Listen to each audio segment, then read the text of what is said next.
The Romans did have police. They were called vigiles urbani, literally urban watchmen. I was wondering what would happen if someone was trying to rob or murder you in the back alleys of Rome. Well, the answer is the vigiles would be on the lookout to stop it.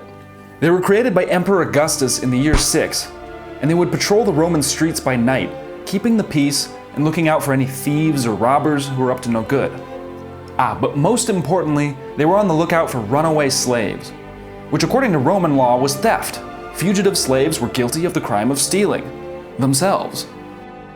Generally speaking, slaves don't want to be slaves. So any society with slaves is probably going to have to devote disproportionate law enforcement effort to recapturing and re-enslaving the aforementioned escaped slaves. Augustus boasted 1 month before he died about having captured 30,000 slaves during his reign. So I guess it was quite effective. Damn. Yeah, you wrote that on a stone in Turkey. Because there was no way to distinguish an enslaved person from a free person, it was challenging work, but nonetheless something that Roman police had to do. The vigiles formed an important part of the Roman night watch, but their first purpose was actually as firefighters. Before Rome had firefighters, things got pretty rough. There's a famous story from the Roman Republic about this really wealthy man called Crassus. Before the vigiles were ever created, Crassus trained a team of slaves how to fight fires. When they spotted a burning building, the slaves would rush to the scene. But before they would start fighting the fire, the owner had to sell the property at a reduced price. They would then put out the fire, Crassus would redevelop the land, and then sometimes sell it back to the original owners, at an increased price, of course. The vigiles provided night watch and firefighter duties, but it was the cohorts urbani, the urban cohorts, that provided the role of more heavy-duty riot police. They would do things like protect the local officials from angry mobs who wanted to immolate them in times of famine. Banditry, petty thefts, and boundary disputes were all super common in the Roman Empire. If you were caught by the vigiles, you would be brought to the urban cohorts and then imprisoned before awaiting trial.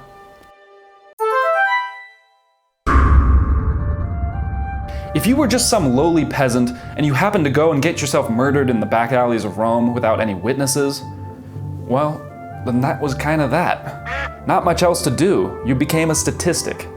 There was no Roman Sherlock? There's a book series about a Roman Sherlock, but there didn't seem to be many Roman Sherlocks in reality.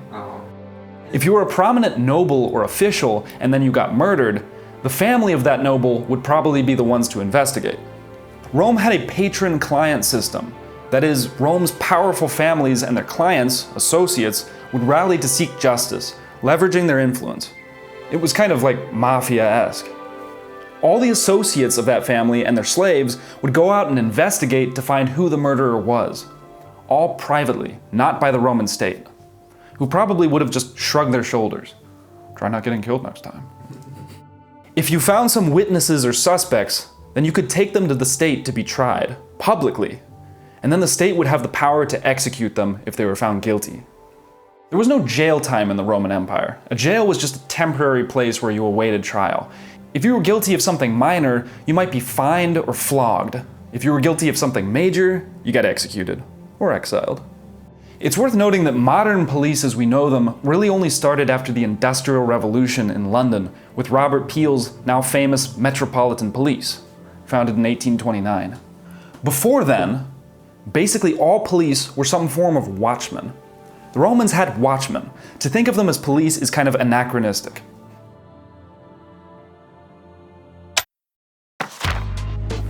The frumentari were an organization that was set up to be a kind of secret police force, completely different from the vigiles and the cohorts. Their primary task in their heyday was to spy across the empire and act as a sort of military and political intelligence for the emperor. But they did a lot of other miscellaneous stuff too, like courier messages to far-flung regions. Just like the secret police in modern authoritarian countries, the frumentari were not very popular with the public.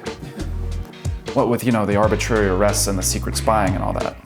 Emperor Hadrian even used the frumentari to spy on his friends and gather details about their personal lives in secret.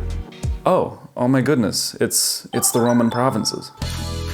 Most of what I've talked about so far has been about Rome itself, Rome the city. In general, policing in other parts of the giant empire was left up to the provinces to provide their own. Like, the Roman Empire was not that unitary. Large parts of it were really autonomous. If you were a governor of a Roman province, it was your job to oversee that law and order was maintained, taxes were collected, and the region was defended from external threats. The governor would be given command of all the legions stationed in that particular province. A Roman legion was not only an army meant for defending against external threats, like waves of barbarians. It was also meant to quell internal rebellions if it had to. They could use those legions to effectively police the population, kind of like a military police. But the governors had massive autonomy with how they would use the legions to enforce the law, which was a difficult task. Quote from a book: "Contrary to the reputation of the Pax Romana, the territory of the Roman Empire was anything but naturally peaceful, and governors often had great difficulty keeping their provinces pacified and quiet."